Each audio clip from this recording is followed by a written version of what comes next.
Sumama nga ako ngayon sa mga mari ko para magliwaliw at magwaldas ng pera kahit alam naman natin na petsa di peligro na. Kailangan din natin ito paminsan-minsan nang hindi lang yung poste ng dorm yung nakikita ko.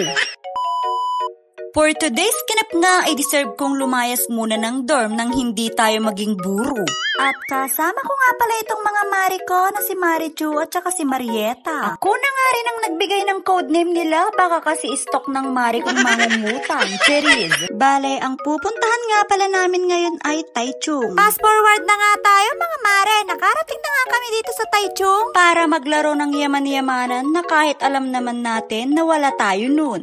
Pagkalabas nga namin ng train station ay Diyos ko, napakainit at tirik na tirik nga itong araw. At buti na nga lang din, lagi kaming handa kahit anong init ka pa. Bale, ang una nga pala naming destinasyon ay nag-RJ muna kami at hindi na nga rin pala ako nakapag-video doon para mabilis. Iniwan na nga muna namin doon yung mga pinamili namin. At para hindi na nga rin hassle sa pagbibit-bit mare, napakabigat din kasi. Pagkatapos nga naming nag-grocery ay agad-agad nga naming hinanap yung kakainan namin. Ayon nga sa pinagtanungan namin ay malapit nga lang daw ito sa Volcano Stools. Dire-diretso nga lang daw ang lakad, wag mo nga lang banggahin yung sasakyan mare. Napakainit nga naman talaga ng panahon ngayon, tapos sasabayan pa ng kilikili kong iyakin.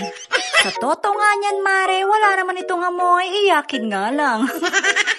Medyo malapit-lapit na nga tayo kung saan yung Volcano Stools. At dito nga rin pala binili ng mari ko yung pinabox niyang tools. At marami ka ngang pwedeng mapagpipilian dyan ng iba't ibang klaseng tools na pwedeng gamitin ito sa mga motor, four wheels, tractor, or kuliglig.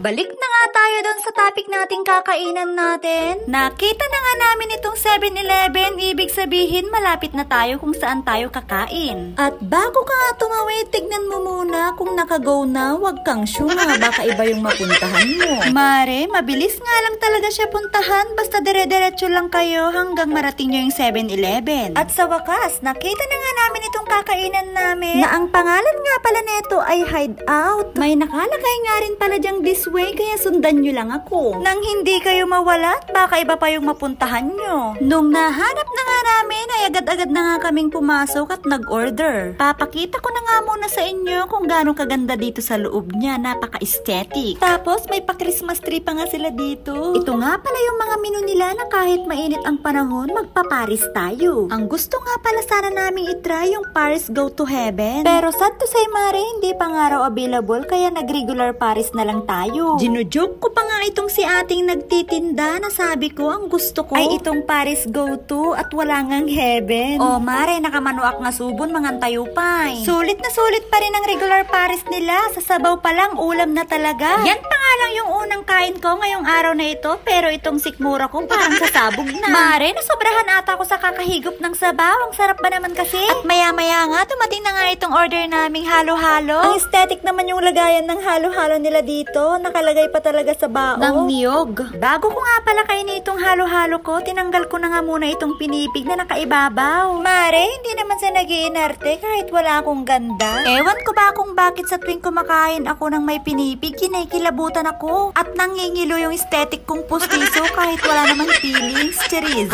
Bero nga mga mare, ang sarap ng halo-halo nila dito. Pagkatapos nga namin kumain, pumunta naman kami dito sa Lalaport. At may bibilihin nga daw itong mari ko. Saktong-sakto nga naman yung pagyaya niya at hindi pa nga ako nakakapunta dito. Pagkadating nga namin dito ay umupo muna kami. Nang makapagpahinga naman ng very light, medyo nakakapagod din ang lakad ng lakad. Nung natapos na nga kaming nakapagpahinga ng very light mari, pinasok na nga namin itong Nike. Ay Diyos ko, orewang kwarta tayo, katumunag tayo latam, bawal. Hindi naman gaya ng Pinas na pag pumasok ka sa mga store, sunod sila ng sunod sa'yo. At dito pa nga sa Taiwan, ang sasabihin lang nila sa'yo, niha!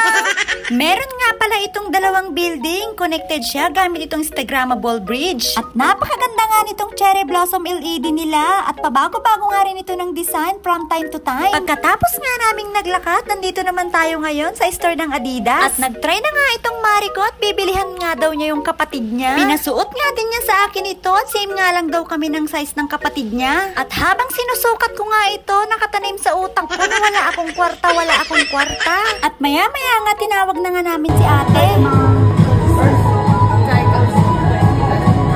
Naka-Ursus sa Ursus.